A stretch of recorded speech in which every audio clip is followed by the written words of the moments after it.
শীতের হিমেল পরশ অব্যাহত। গোটা রাজ্য জুড়েই শীতের আমেজ। শহর কলকাতা সহ রাজ্যের বিভিন্ন জেলায় সকালের দিকে ভালোই শীত অনুভূত হচ্ছে। তবে শীতের আমেজ কি এভাবেই অব্যাহত থাকবে, নাকি ফের কোনো ঘূর্ণিঝড় বা নিম্নচাপ বদলে দিতে পারে বাংলার আবহাওয়া? এইসব জল্পনার মাঝেই আবহাওয়ার লেটেস্ট আপডেট দিয়ে দিচ্ছে আলিপুর আবহাওয়া দপ্তর। হাওয়া অফিস জানাচ্ছে, চলতি সপ্তাহেই তাপমাত্রা নিম্নমুখী হওয়ার সম্ভাবনা থাকছে। অনেক জেলাতেই 2 ডিগ্রি করে তাপমাত্রা নেমেছে। কলকাতা ও পার্শ্ববর্তী এলাকাতেও শুক্রবারের তুলনায় শনিবার এক লাফে তাপমাত্রা নেমেছে কয়েক ডিগ্রি। শুক্রবার যেখানে শহর কলকাতা ও সংলগ্ন এলাকায় দিনের সর্বনিম্ন তাপমাত্রা ছিল 17 ডিগ্রি সেলসিয়াস, সেখানে শনিবার শহর কলকাতা ও সংলগ্ন এলাকায় দিনের সর্বনিম্ন তাপমাত্রা থাকতে পারে 14.5 ডিগ্রি সেলসিয়াস, যা স্বাভাবিকের চেয়ে 2.1 ডিগ্রি কম। সকালের দিকে কোথাও কোথাও কুয়াশা থাকলেও মূলত পরিচ্ছন্নই থাকবে আকাশ। দক্ষিণবঙ্গে তাপমাত্রা ক্রমশ কমছে। তাপমাত্রা আরও কমতে পারে বলেই পূর্বাভাস হাওয়া অফিসের।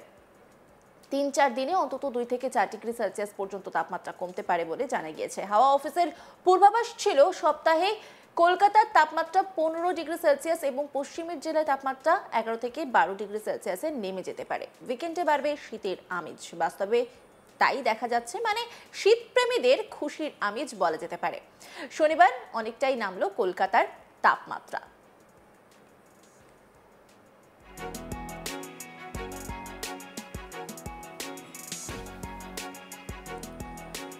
দক্ষিণবঙ্গের প্রায় সব জেলাতেই সকালের দিকে কুয়াশা দেখা যাচ্ছে। একাধিক জেলায় ভালোই কুয়াশা পড়তে দেখা গিয়েছে। তবে আপাতত বৃষ্টির তেমন কোনো সম্ভাবনা নেই বলেই জানাচ্ছে আলিপুর আবহাওয়া দপ্তর।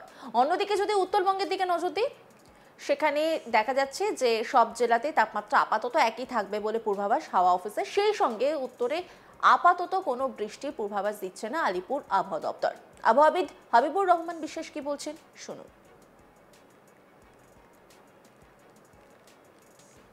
অনুভূতি যার যেমন, আপনার সেরকমই আর কি। এখন যেটা আমি বললাম যে এই সময় যেটা স্বাভাবিক থাকে, সেই স্বাভাবিকের তাপমাত্রা থেকে এখন 1-2 ডিগ্রি করে কম থাকবে। ঠিক আছে, এখন আমাদের স্বাভাবিক যেমন 16.6 স্বাভাবিক থাকে, এই আগামী 5 দিনের পর্যন্ত বা 6 দিনের পর্যন্ত 16.6 স্বাভাবিক, কিন্তু তাপমাত্রা 14 থেকে 15-র মাঝামাঝি থাকবে। জেলাভিত্তিক আমি বললাম, যেটা আপনার সমস্ত জেলাতেই তাপমাত্রা কমবে। যেমন পশ্চিমের জেলাগুলোতে আমাদের তাপমাত্রার যেটা রেঞ্জ, সেটা 10 থেকে 12 ডিগ্রির মধ্যে থাকে। আমাদের উপকূল অঞ্চলে উপকূলের জেলাগুলোতে 14 থেকে 16 এই রেঞ্জে থাকার সম্ভাবনা। যেমন কলকাতার ক্ষেত্রে আমি বললাম 15 ডিগ্রির কাছাকাছি।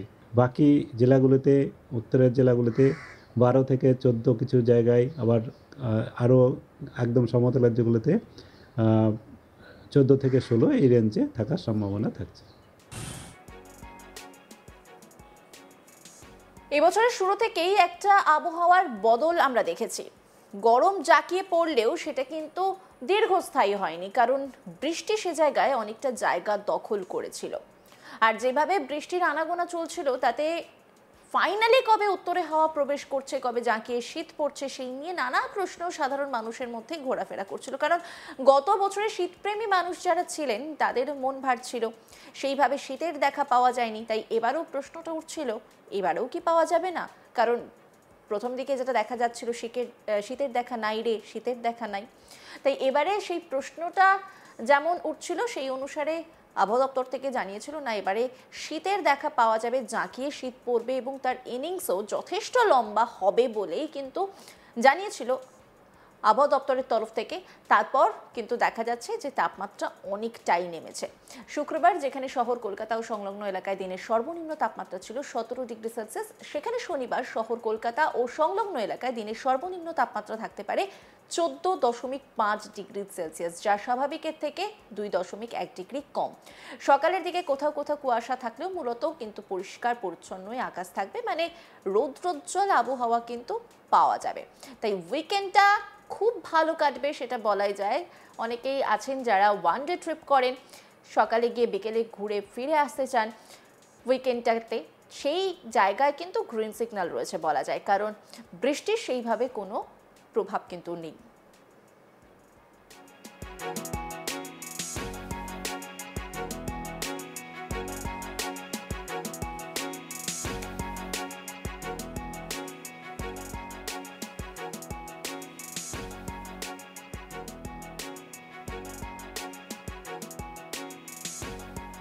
দক্ষিণবঙ্গে তাপমাত্রা ক্রমশ কমেছে, তাপমাত্রা আরও কমতে পারে বলেই পূর্বাভাস হাওয়া অফিসে। 3 থেকে 4 দিনে অন্তত 2 থেকে 4 ডিগ্রি সেলসিয়াস পর্যন্ত তাপমাত্রা কমতে পারে বলে জানা গিয়েছে। হাওয়া অফিসের পূর্বাভাস ছিল সপ্তাহে কলকাতার তাপমাত্রা 15 ডিগ্রি সেলসিয়াস এবং পশ্চিমের জেলায় তাপমাত্রা 11 থেকে 12 ডিগ্রি সেলসিয়াসে নেমে যেতে পারে।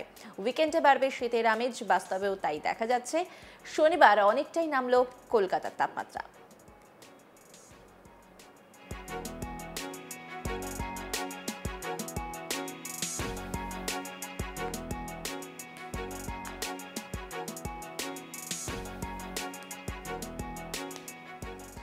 দক্ষিণবঙ্গের প্রায় সব জেলাতেই সকালের দিকে কুয়াশা দেখা যাচ্ছে। একাধিক জেলায় ভালোই কুয়াশা পড়তে দেখা গিয়েছে, তবে আপাতত বৃষ্টির তেমন কোনো সম্ভাবনা নেই বলেই জানাচ্ছে আলিপুর আবহাওয়া দপ্তর। তাই একটা সতর্ক কিন্তু আমাদের হওয়া উচিত, যেহেতু কুয়াশা দেখা যাচ্ছে। সকালের দিকে যারা বাড়ি থেকে বেরোবেন তারা কিন্তু সাবধানতা অবলম্বন করবেন, কারণ কুয়াশার জন্য দৃশ্যমানতার অভাব হয় আর তার ফলে কিন্তু যে কোনো সময় যে কোনো দুর্ঘটনা ঘটে যেতে পারে। তাই শীতের আমেজ গায়ে মেখে যারা পথে বেরোচ্ছেন, অনেকেই আছেন যারা কাজের সূত্রে বেরোচ্ছেন, আবার অনেকেই রয়েছেন এই শীতের আমেজটা উপভোগ করতে বেরোচ্ছেন। প্রত্যেকেই কিন্তু সাবধানে বেরোবেন। আর এই সময় আর কিছুদিন পরেই বড়দিনের উৎসব, বড়দিনের মরশুম শুরু হয়ে যাবে। উত্তরবঙ্গেও প্রচণ্ড ভিড় জমবে, কারণ পাহাড় সুন্দরীতে ভিড় জমান প্রচুর মানুষ এই সময়। তাই উত্তরবঙ্গের তাপমাত্রাও আপনাদেরকে একটু বলে দিই। পূর্বাভাস যেটা রয়েছে যে তাপমাত্রা একই থাকবে, সেই সঙ্গে উত্তরে আপাতত বৃষ্টির কোনো পূর্বাভাস নেই, জানিয়ে দিচ্ছে আলিপুর আবহাওয়া দপ্তর। মানে উত্তরে হাওয়া কিন্তু অবাধ প্রবেশ করতে পারবে, কোনো রকম পথে কোনো কিছু বাধা হয়ে দাঁড়াবে না।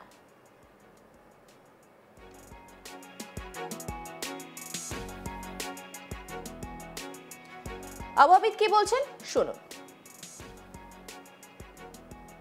এর অনুভূতি যার যেমন, আপনার সেরকমই আর কি। এখন যেটা আমি বললাম যে এই সময় যেটা স্বাভাবিক থাকে, সেই স্বাভাবিকের তাপমাত্রার থেকে এখন 1-2 ডিগ্রি করে কম থাকবে। ঠিক আছে, এখন আমাদের স্বাভাবিক যেমন 16.6 স্বাভাবিক থাকে, এই আগামী 5 দিনের পর্যন্ত বা 6 দিনের পর্যন্ত 16.6 স্বাভাবিক, কিন্তু তাপমাত্রা 14 থেকে 15-র মাঝামাঝি থাকবে। জেলাভিত্তিক আমি বললাম, যেটা আপনার সমস্ত জেলাতেই তাপমাত্রা কমবে। যেমন পশ্চিমের জেলাগুলোতে আমাদের তাপমাত্রার যেটা রেঞ্জ, সেটা 10 থেকে 12 ডিগ্রির মধ্যে থাকে। আমাদের উপকূল অঞ্চলে, উপকূলের জেলাগুলোতে 14 থেকে 16 এই রেঞ্জে থাকার সম্ভাবনা। যেমন কলকাতার ক্ষেত্রে আমি বললাম 15 ডিগ্রির কাছাকাছি। বাকি জেলাগুলোতে, উত্তরের জেলাগুলোতে 12 থেকে 14, কিছু জায়গায় আবার আরও একদম সমতল রাজ্যগুলোতে 14 থেকে 16 এই রেঞ্জে থাকার সম্ভাবনা থাকছে। অন্যান্য খবরের আপডেটের জন্য অবশ্যই নজর রাখুন আজ তাক বাংলার ইউটিউব স্ট্রিমিংয়ে। লাইক, কমেন্ট, শেয়ার এবং সাবস্ক্রাইব করতে ভুলবেন না।